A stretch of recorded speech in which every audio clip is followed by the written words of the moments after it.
everybody wants to get united. Like, what we gotta do is meet everybody on 149th Street at the bench. Hey guys, welcome back to the bench. Today we're going to be checking out how to draw the letter A, and delving deep into the science behind how this letter functions. We'll be going over hand styles, throwies, and pieces, with a little bit of a demonstration and illustration at the end of the video. A bit of a speed painting, that way you can see this stuff in action. Now throughout the video, throughout the tutorial, we're going to be keeping things with a more neutral style. That way we can really get a good understanding of what's happening with the letter and its core fundamentals. So without wasting any time, let's hop right into it with these three A's right here. As you can see, they're placed on the lettering chart that we have. You have, for those of you guys who are brand new to the art form, you have your baseline right down here, you have your mean line with the center line, and then you have your cap line. Don't mind these ones just yet, we'll be using those later in the video. But you'll notice we have a red area as well as a blue area on the bottom, and these mark our counters for the letter. Now these are also very important for the letter A because they're going to be dictated by your actual crossbar, which you have right here in the center. So looking at the A structure, really what we're dealing with here is we have two diagonal lines that meet at the very top. Now I know that sounds obvious, that sounds like, well, of course that's the case. I've been writing the letter A since elementary school,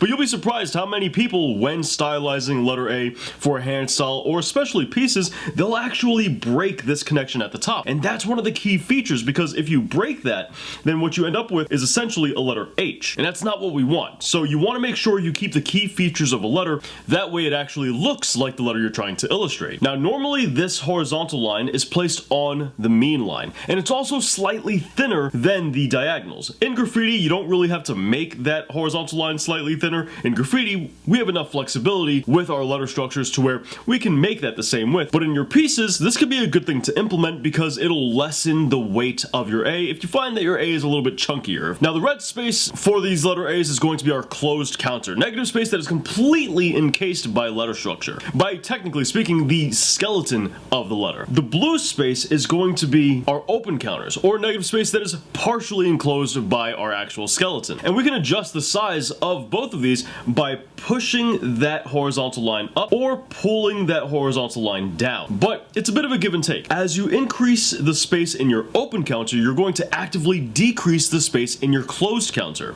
And the opposite is true the other way around as well. So if we slide that horizontal line down, we're going to decrease our open counter and we're going to increase our closed counter. But there's another side effect that happens here. As we slide that horizontal line downwards, that horizontal line becomes longer because it has a greater distance to reach between the two diagonals. And the opposite is true the other way around. So as we raise that line up, it becomes shorter because it doesn't have to travel as much distance to connect both diagonals. This is important because horizontal lines provide stability. That's just a fundamental of horizontal lines. So if we begin to lower that horizontal line and it becomes larger as a result of that, then we could add a lot of letter weight to the letter A. So if you have a name and you have, like, let's say letter A is on the left side of your name and the left side of your name already has a lot of weight, maybe you don't want to add more weight by lowering your horizontal line. Maybe you want to add less weight and raise that line up just a bit. And you can also do things the other way around. So let's say you don't have enough weight, well then lowering your horizontal line can be a great way to go ahead and do that. Now obviously we can also change the angle that we connect these diagonals in. So for example, we could widen that angle just a bit, or we could even make it a little bit more narrow. And as you can see, that's immediately going to affect our open and closed counters as well. We would have less or more room depending on that initial diagonal angle that we made. From there we have this red box that can encase our letters, and this is called our total space. Think of this essentially as a zone created by the furthest points of our letter. So you have the furthest right point over here, the furthest left point over here, and the furthest top. And you just draw a box connecting all those, and that's what you end up with. You end up with your total space. This essentially acts as our letter's personal space, and in graffiti we like letters to kind of get really close to one another, so other letters would intrude on this personal space, and that's completely alright. But what this red box tells us is how and where other letters might intrude on that personal space. It lets us know how easy it might be for other letters to kind of get into that personal space, or how difficult it might be.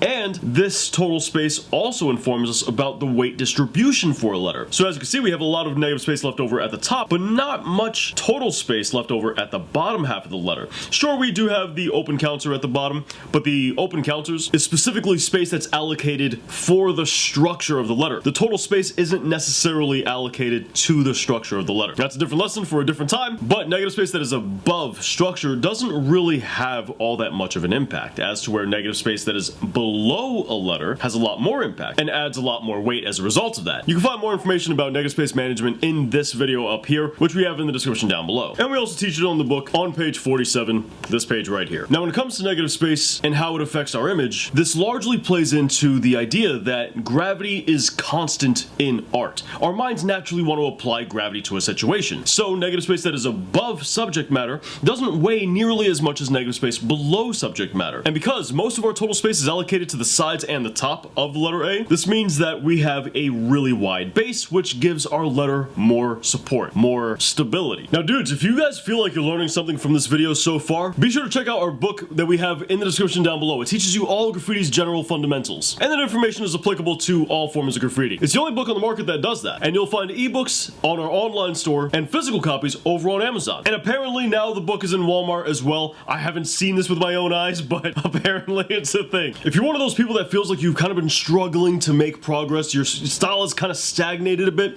then the book is perfect for you. It'll teach you the foundational things that have probably been holding you back and stopping you from making that progress you've been looking for. Pick it up in the description down below. Moving on from that, we got the lowercase a's. And there's a lot of different variant structures that we could be checking out here, but they generally follow this format, or this format. So you can apply what you learn right here to any of those other variant structures, and for the most part, you should be pretty good. Checking out our first A here, because lowercase letters are treated as capital letters in graffiti, we end up having a lot of negative space within our closed counter. And because the amount of negative space we have within our closed counter is so plentiful, it ends up kind of outweighing the letter itself, especially for hand styles depending on your nib width. Now the reason I say depending on your nib width, and this is a really important point, is because if we do the same letter again but with a thicker nib, you'll notice it doesn't have nearly as much buildup of negative space within its closed counter, and as a result, the negative space isn't able to overwhelm the positive space from the actual nib itself. And that works for hand styles and pieces. It isn't really as applicable to throwies because throwies, as you'll see in a minute, tend to build up a lot of positive space, and they more so suggest their negative space, so this never becomes a problem. Now what's really interesting about these A's is the fact that these two specifically are very stable on the right side of the letter, but very unstable on the left side of the letter. If you have an A in your name and you've tried to use one of these lowercases, you might have noticed that the millisecond you lean it slightly over to the left, it looks like it's falling over. But if you lean it over to the right, it's perfectly fine. The reason for that is because this right here kind of acts as a bit of a kickstand. So that's normally the typical length of that area, but as we begin to lean the letter over, that little kickstand needs to extend further out to make sure that it reaches the actual baseline. And when we do that, we also end up enhancing the total space as well on this right hand side, which gives us a more drastic version of what we saw up here. On the other hand, it almost immediately stabilizes itself without any problem. While this one right here is our normal standard A, you'll notice our negative space really intensifies when we widen our actual circle, but the total space stays predominantly the same. We don't really have much more room over here than we do in our initial A. So changing the actual round part of that A doesn't really change the outer negative space all that much. It more so changes what's inside. And that's interesting to note because if we were doing a piece with this lowercase a and we had a bit too much negative space, we can always eat up the negative space inside of the letter, widening the structure itself from the inside as opposed to widening it from the outside. And you don't have to widen it that way. That's just a little trick if you want to avoid having negative space management issues on the outer parts of your letters and affecting other letters. You can always eat up some of the negative space inward. Now this A right here is really easy to flow because it has this straight right hand side, which gives us a lot of letter uniformity and similarity with a lot of other letters in the alphabet. And because the left hand side of all of these lowercases are made with a rounded edge, that also really easily flows with other letters that might come before it. So flow as far as these letters is concerned is extremely easy. Where you're really going to run into issue is more so because of weight, and that's going to be because of the negative space as previously mentioned. You'll also notice on this A we don't have nearly the same total space that we have on this previous ones. Then we move on to this A right here, and it might be the more popular of the lower cases. And for good reason too. Not only do you have this bowl at the bottom, but you also have this beautiful structure at the top.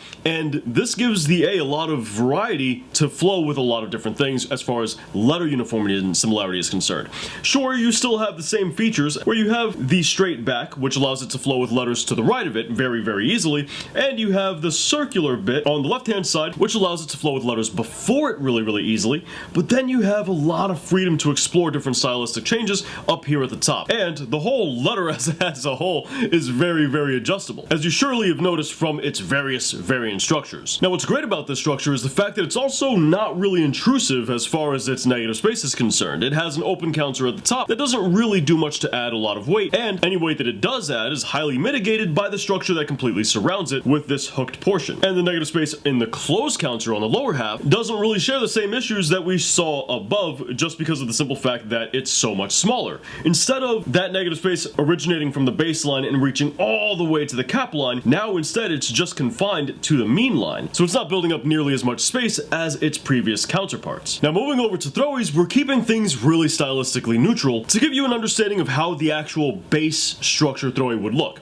and not much is going to change from its print font counterpart. But remember, one of the objectives of Throwies is to really control your negative space. It's not necessarily to get rid of negative space, although they largely do get rid of negative space, but that's only one of the ways that they control negative space. So when we look at an uppercase A, you'll notice that the sides of the A are a lot more vertical than they were previously. And this comes from more so the fact that we're trying to go for a rounder structure with your basic Throwies. More stylistic stuff, sure, you can do a whole bunch of wild whatnot. You can add serifs, you can add more angular bits, you can really widen your A and make it more diagonal if you want to, sure. But when looking at just the base Throwie, you'll have something more along the lines of this. Your open counter that used to be here is now accounted for, where you have this line being made to illustrate the beginning of the diagonal bottom. You have this line for the crossbar, and then this rounded bit that makes the diagonal left-hand side. And from there, it's more so just a matter of connecting your dots, connecting from this point to your end point right there. And to do that, it's just a simple oval. This is the pattern that a lot of letters follow in order to go from your basic print to your actual Throwie base structure. And for our closed counter, you'll notice we just have a simple line to suggest the negative space there. And as you get better, as you get more familiar with something like this, you can come out and start doing, you know, other things that you might want to do, where you add a little bit more style and suddenly you have something that fits your Throwie a little bit more. But moving to the lowercase a's, our first A right here will look a little something like this. Now the thing to keep in mind here is basic Throwies try to complete the letter using very simple shapes, and they try to use as few lines as possible in order to just do what's necessary. So when looking at this first structure in Throwie form, we really have just a plain old circle to represent the roundness of the letter, but then we kick out real far over to the right hand side to really define and illustrate this diagonal bit of the structure. That's really all this harsh angle kicking outwards is all about. It's about defining and really making it clear that this is meant to be a different part of the letter structure. From there, it's just a matter of following the rest of the actual print letter that we normally have. And like mentioned previously, now our objective is to go from completing this part to completing that part right there. And to do that, all we do is just come right back in for our circle. You might have seen this lowercase a represented more similarly to this, where suddenly now we have an extra serif here on the back, which then helps us approach this piece of the structure a little differently, because we're coming at this vertex from a different angle. It makes it a little bit more simplistic to then define that piece of structure. And sure, you could also do that over here, so really which one you do is more so up to you. Once again, this is actually a perfect example, a perfect time to go ahead and say, you can see we don't have that previously mentioned negative space issue that we talked about with the hand styles, because we're just suggesting the closed counter.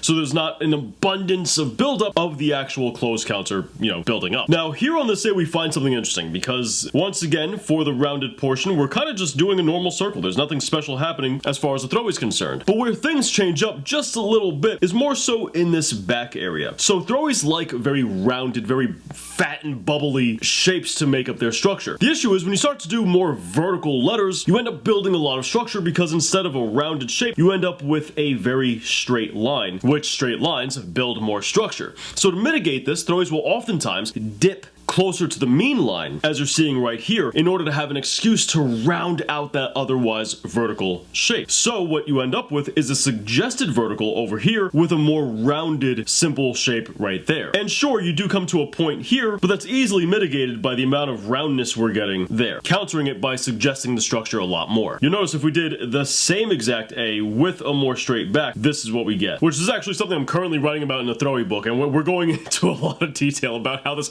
one seemingly nonsensical thing really works, but we're still working on that part, so I'll save that for a later lesson. Now we're going to check out the two-story A. We're going to begin with the base structure for this and show kind of how the base structure reflects the normal print font, but then we're going to kind of also show how very small changes can change the Throwie drastically, and how we can go from this very seemingly simple letter to something a little bit more recognizable that you'll see a lot of other people do. As you can see, this vertical line right here is being represented not only by this line here, but also the straight back of the A. Obviously, this hooked portion is being represented right there, with the bowl right there being represented here. And then once you connect all those, you've got your letter. That's the base structure. But we can do a lot more with this. So check this out. Just by making the top slightly more pointy and getting rid of this line right here because it's implied by the back here, we can arrive at this version, which isn't too bad. Or by including this line and keeping that there, and by making the lower half really fat and large, you can arrive at something like this. It's the same exact structure. Nothing's changed anatomically, but just based on how we've shown those different pieces of anatomy, we can come up with 3 very different A's. Now you're going to want to keep in mind this will affect not only the natural features that we previously talked about, like the letters, weight and how that weight is distributed and whether or not it feels like it's tilting over or whether it's a little bit more stable, but it's also going to affect your total space as well. You'll notice right here that despite the fact that they're all the same structure, just done slightly differently, they have different total spaces. Sure, these two are comparable because, one just has a fatter bowl, but look at how those two have changed from this one right here. And there's even more you can do, right? You can take, for example, the bowl here and say, you know what, I want that to be under the mean line. I don't want it to go above there. And I want to make this top part a bit fatter. And then you'd end up with something more like that. But let's start over. Let's rewind back to our first initial base structure and let's go in a different direction entirely. Check out this letter A. You'll see that now we have this little bit that pops off the end there. And if you think back to our previous lessons, we're actually using the lesson that we had here on our previous example, and we're applying it to this structure. And the reason for that is because they both have that straight back. And this time we'd like to represent that little piece right here of the structure. So we can easily have the same exact throwy base come over for the rounded top and then pinch in that vertical to allow us to pop out for this little piece of structure here. From there, it's just a matter of doing the bowl again and we've completed our A. And it looks nothing like the previous A's we looked at. And you can take this further still. You can apply that same pinching that we've been doing, but what happens if we now illustrate the top portion of the A bit more? So let's go over how this anatomy breaks down just a bit. You have the hook right here. That's going to be this piece and this piece. And starting right there, you have the vertical bit. That's going to be all of this and all of this. All we did for this back piece was essentially use a rounded square where we rounded out the sides as we're doing right now, and then we pinched inwards and then came back out for that tail piece. And because we do want to still illustrate this little tiny piece of structure here, we're going to pinch inwards once again, and we want to make sure that this doesn't have to be exact, but we want to at least aim for it being lined up with this piece here. Because as you'll notice, from the bottom part that we're trying to illustrate to this top back, it's all just one line. So the more we can get that line and this vertex to align, the better off we're going to be. It doesn't have to, but it's neater that way. And once we have that, we can easily just finish the bowl. Now, one thing I do want to point out here is that before on our throwies, we were illustrating this part of the structure with this line and this line. But we actually have a lot of freedom on how we illustrate that little guy right there. We can either do it from the bowl as we're doing on this example, or we can do it from the hook as we're doing it in this example. And that's going to change what part of your structure overlaps what part. From there, if you wanted, you could even add a serif, which would be what that bit is there. And changing tiny things can give us massively different results. You'll notice, once again, this time we pinched in a lot more and really dug these lines deeper into the actual structure itself. And that gives us a much different aesthetic than what we previously had. On the flip side, we can dig these lines in a more shallow manner, and you'll see how that ends up changing things as well. Now for pieces. This is probably the easiest part of the video because not much is actually going to change from how we saw it working in handstyles. If you need help building your basic piecing structures, be sure to watch this letter structure tutorial that we have linked in this playlist above. And this is the video where you're looking for. That's the one that actually teaches you how to build your basic piecing,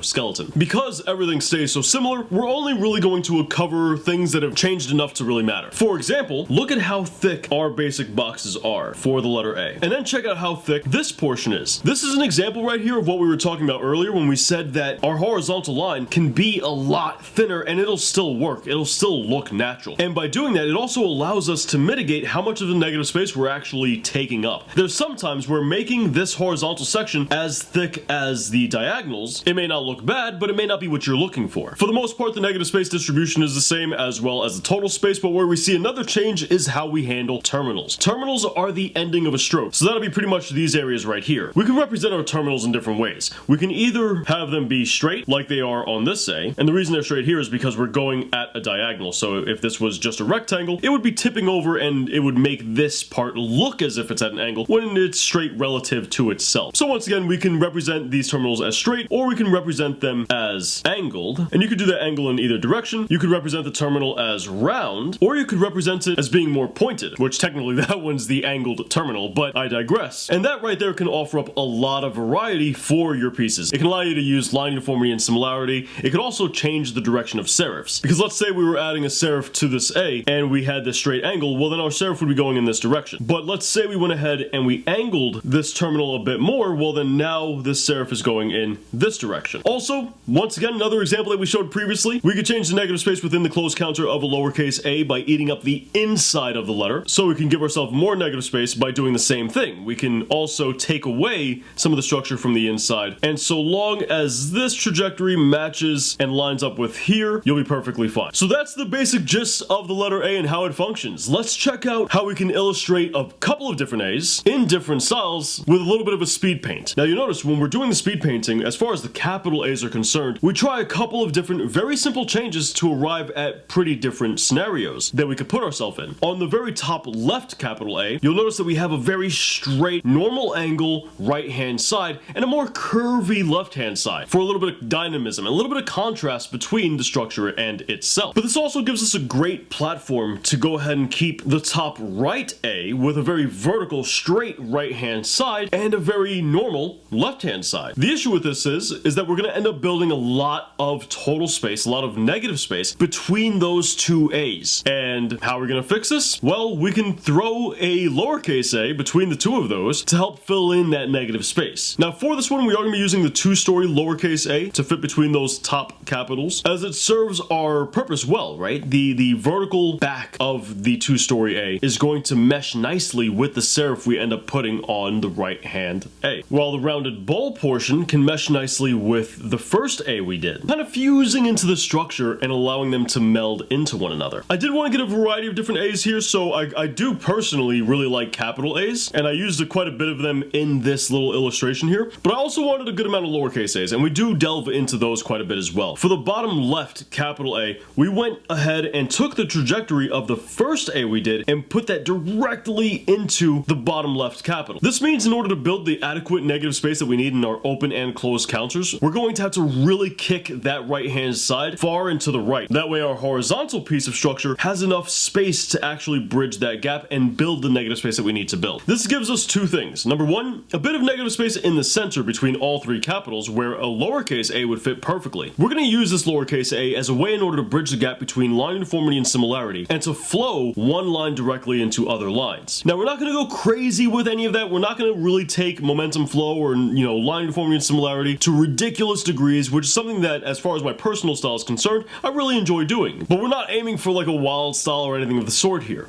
So we're going to keep things modest. We're going to just try to keep it to the base structures, and we're going to use those kinds of lines where we can. So we do have line uniformity and similarity with this piece of line work from the lowercase a directly feeding into this piece of the capital A, as well as this piece of the capital A. And then we take this long diagonal from the capital right hand side and we feed it directly into the top of the lowercase, building that part of the structure almost completely out of other lines that we've already had established. At this point, we have a lot of negative space on the right hand side of our little illustration here as a result of some of the decisions that I've made with the capitals. So to fill this, we're going to use one of the other lowercase structures that has a lot of potential positive space when it comes to pieces, because remember, we can eat up a lot of that internal closed counter with more letter structure, which is exactly what we do here in this lowercase area. Now you could have handled this however you wanted to. There's a million different ways to go about it. This is just how I decided to do it. And then from there we knock out the two last lowercase letters, which is nothing too fancy, and we have our illustration. Now I was kind of having fun while doing this, so I decided to take things a step further, and I imagined these letters being like contained in some kind of room where light was shining in. It's kind of nighttime, and maybe the lighting is a little bit darker, it's a little bit more blue, it's a little bit more atmospheric. So we went ahead and threw in some lighting, some basic perspective, which I had to re-illustrate all the letters to do that, and a little bit of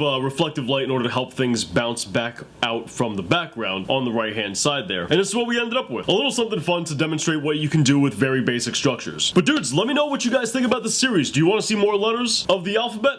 Let me know in the comments down below and with the like button. If you want to learn all of graffiti's general fundamentals, we teach it in our brand new book, which you can find linked to in the description down below. We have digital copies, ebooks, over on my online store, with physical copies over on Amazon. And apparently they're in Walmart now, so if you see it there, then that's awesome. But in all honesty, I recommend getting it from either Amazon or our online store, because obviously on our online store, it's an ebook, you get it immediately, and on Amazon, the printing quality is good, and we also have a selection of hardcovers there. But with that said, if you guys want the best how to do graffiti tutorials anywhere online, be sure to check them out right up here, with more graffiti content right down here, and I'll catch you guys back here next week. Thanks for watching.